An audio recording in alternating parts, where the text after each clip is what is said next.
Doctor Ramos Salud, su discurso el día de ayer fue uno de los más aplaudidos aquí en este Congreso.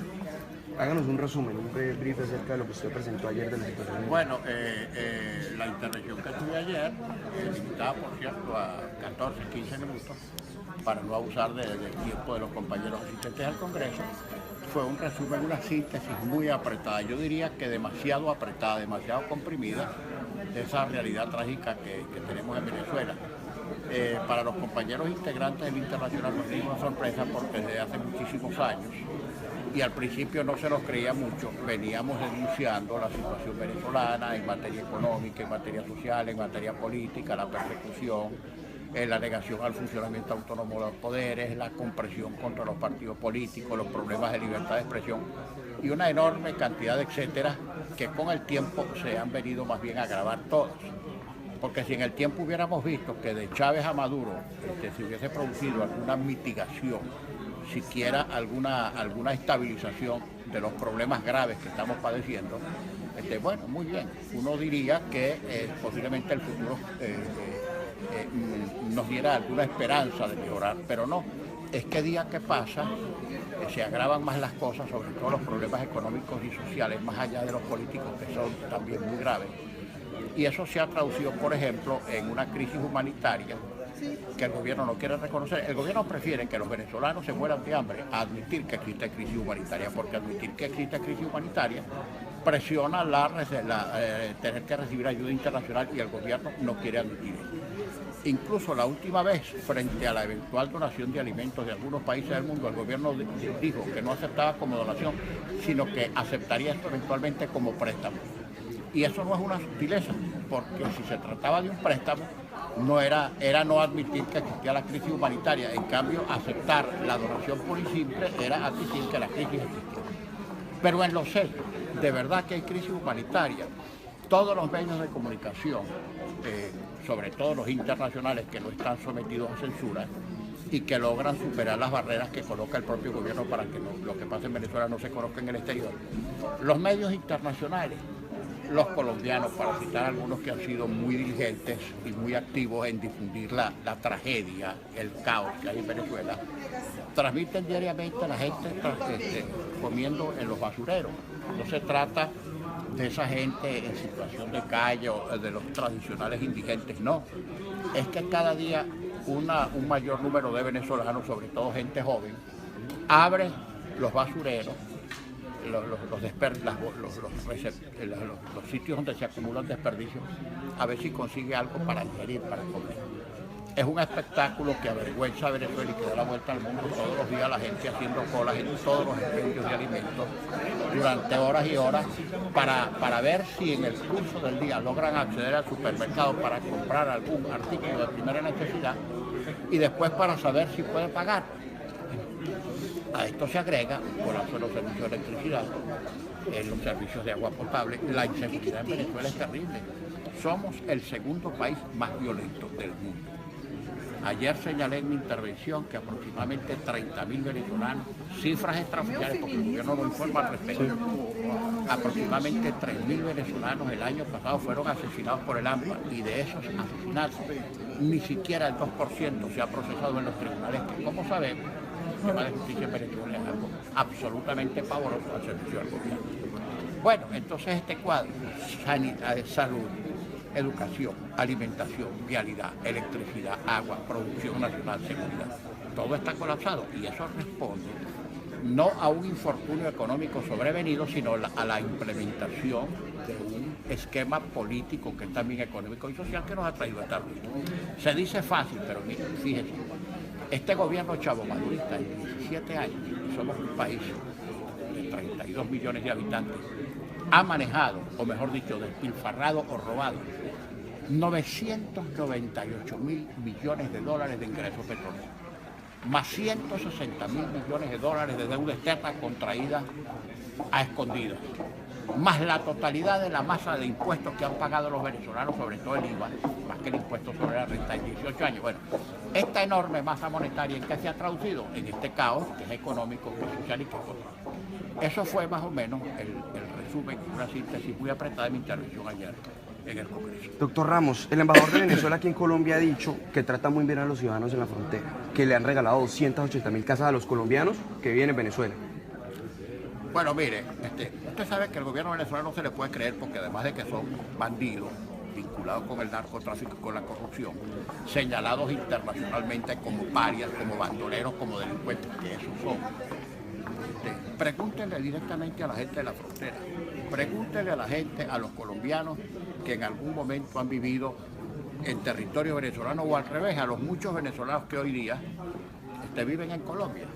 Pregúntenle simplemente cuál es la situación de la frontera y cómo se siente. Mira, el espectáculo patético del puente que comunica a Venezuela y a Colombia, o a Colombia y Venezuela, igual se dice. Aquel espectáculo de centenares de miles de venezolanos tratando de pasar la frontera para comprar algo que comer, y algo peor, ciudadanos venezolanos abrazando, conmovidos, a policías colombianos y a soldados colombianos que en vez de perseguirlos y maltratarlos y humillarlos y robarlos, más bien los protegían. Eso le dio la vuelta al mundo y esto no se puede negar porque ocurrió en tiempo real y eso lo vimos todos en Colombia, en Venezuela y en el mundo.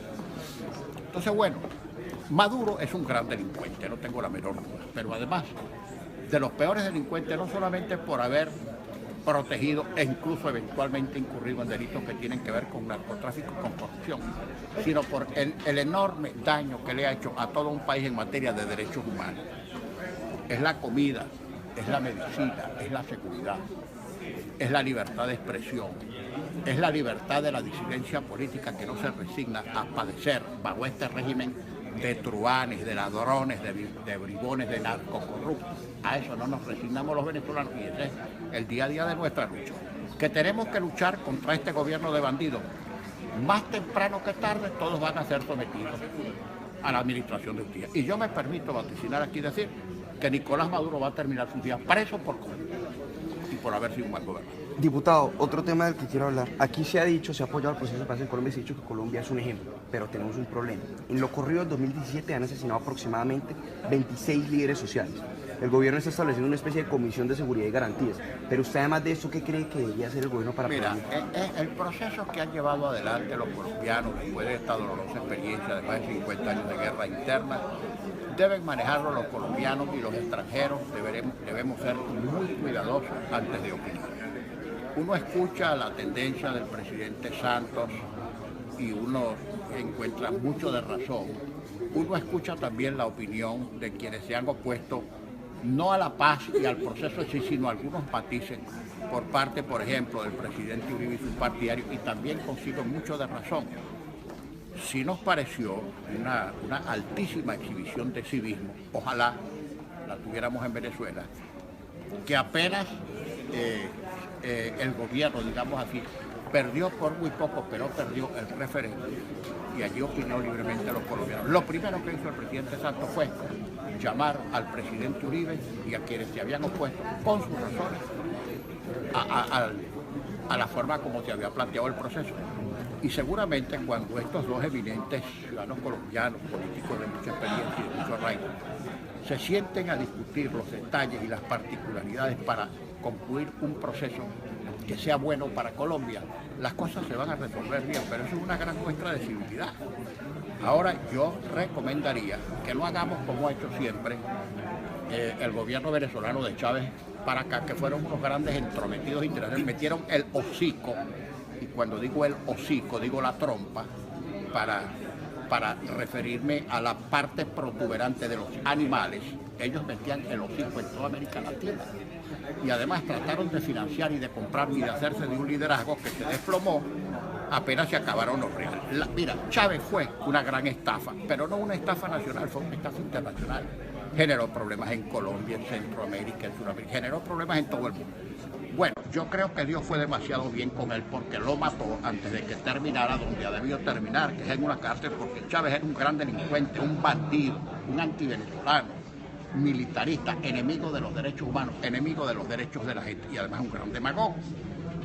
Chávez se entrometió mucho en el proceso con Colombia. Estuvimos a punto de tener guerra con Colombia por los delirios de ese enfermo mental, de esa desgracia que tuvimos en Venezuela, que tuvo Chávez. Estuvimos a punto de estar en guerra con Colombia, un país que siempre ha resuelto sus diferencias consensuadamente, civilizadamente, incluso casos delicados como la célebre del gobierno del presidente Barco, como fue el caso de la fragata Caldas, que a punto estuvimos de tener una confrontación armada, pero bueno, eso se resolvió democráticamente. Pero después Chávez, mira, y esto sí tiene que ver con el proceso, Chávez, que era un bandido y un delincuente, y además hasta aquí, con el militarismo, con los narcos guerrilleros, protegió a la guerrilla narcoterrorista colombiana durante años. Si es que la FARC y el ELN, más los paracos, tenían al territorio venezolano como aliviadero. Cuando los perseguía el ejército colombiano, se mudaban de este lado, del lado allá de la frontera, y resultaban protegidos por ese gran alcahuete, ese gran proxeneta. En Venezuela decimos cabrón, no sé cómo le dirán aquí. En Venezuela decimos cabrón. Ese gran cabrón que fue Hugo Chávez, que cabroneaba a la guerrilla narcoterrorista colombiana. Y hay documentos, hay versiones firmadas de la protección que les daban. Por eso, en parte por eso, era el gran disgusto que tenía el presidente Uribe con relación a las malandanzas de ese enfermo mental, de ese depravado, de ese degenerado que fue Hugo Chávez. Diputado, si la oposición venezolana ha tenido tanta visibilidad internacional, ¿por qué no avanza, digamos, un proceso sólido? Bueno, porque estos son procesos muy complejos. No estamos de acuerdo ni con los golpes de Estado, ni con los militares haciendo política, porque creemos que los militares no son solución, sino problema. Nosotros entonces creemos que el proceso hay que llevarlo con un poco más de paciencia, aunque en el tiempo no sea lo más corto. ¿Okay? ¿Cómo se vive en el interior de Venezuela el proceso o las críticas que hay desde el gobierno de Estados Unidos al vicepresidente actualmente de Venezuela? Señalaba narcotráfico, señalaba corrupción. ¿Cuál es el curso del interior de Venezuela? Bueno, en Venezuela estamos claros. Es más, lo que más nos ha extrañado, que un gobierno bocón desde Chávez hasta ahora, como el gobierno venezolano, que se la pasa jaquetoneando diciendo cuántas estupideces se les ocurren a estos imbéciles en Venezuela. La respuesta que le han dado a Trump o al gobierno de Trump frente a los señalamientos concretos de que el vicepresidente está vinculado con la corrupción, con narcóticos y con el terrorismo, la respuesta venezolana ha sido sorpresivamente en un tono menor, casi imperceptible. Una respuesta, nosotros decimos lambiscona. Más bien, creo que lo único que le falta es pedirle perdón a Trump por haber hecho los señalamientos que hizo contra nada menos que el vicepresidente de la República. Señalamientos que no son huevos, porque hay también señalados muchos militares de alto rango, ocupando altos cargos públicos, también señalados desde hace tiempo por estar vinculados con la narcoguerrilla y con el contrabando internacional de narcóticos y de drogas. Bueno, la respuesta de venezolana ha sido absolutamente, del gobierno me refiero, ha sido absolutamente en tono menor, casi imperceptible. No sé, habrá que preguntarle eso a Maduro y a sus secuaces. ¿Qué pasó bien para la Asamblea venezolana, digamos, después de este descrédito que le ha dado el propio gobierno? Bueno, la Asamblea no está desacreditada. Yo creo que el mayor crédito que tiene la Asamblea Nacional Venezolana son, en primer lugar, el número de votos que obtuvo para estrujarle en el hocico a Maduro y a sus huestes una derrota electoral sin precedentes. Y en segundo lugar, el hecho mismo de que el gobierno se dedique permanentemente a contender, incluso a ejercer violencia física contra la Asamblea Nacional, es la prueba más evidente que estamos cumpliendo con nuestro deber. Mire, usted cualquier sondeo de opinión que haga en Venezuela, mientras Maduro genera en la población venezolana un asco, un rechazo, un repudio de aproximadamente el 80%, y mientras el propio presidente, terrible debe ser para un dirigente que se dice democrático, tiene apenas el 12% de respaldo popular, la Asamblea Nacional tiene niveles de aprobación que están muy por encima del 55%, y eso lo dicen. Hoy, ¿cuáles son, digamos, los sectores primarios que están sosteniendo a Venezuela? Económicos me refiero. Bueno, no, mira, para mí quienes están sosteniendo a Maduro son, por una parte, el terrorismo masivo que está ejerciendo sobre los medios de comunicación, sobre los grupos económicos, porque el gobierno venezolano es propietario de todo y puede por mil vías presionar a los distintos sectores de la producción, del comercio, etc. Por una parte lo sostiene el poder y el control que tiene sobre toda la economía.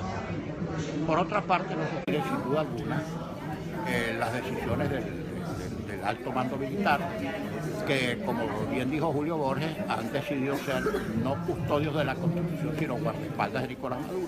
Allá ellos, con su responsabilidad histórica, que también van a pagar por esto.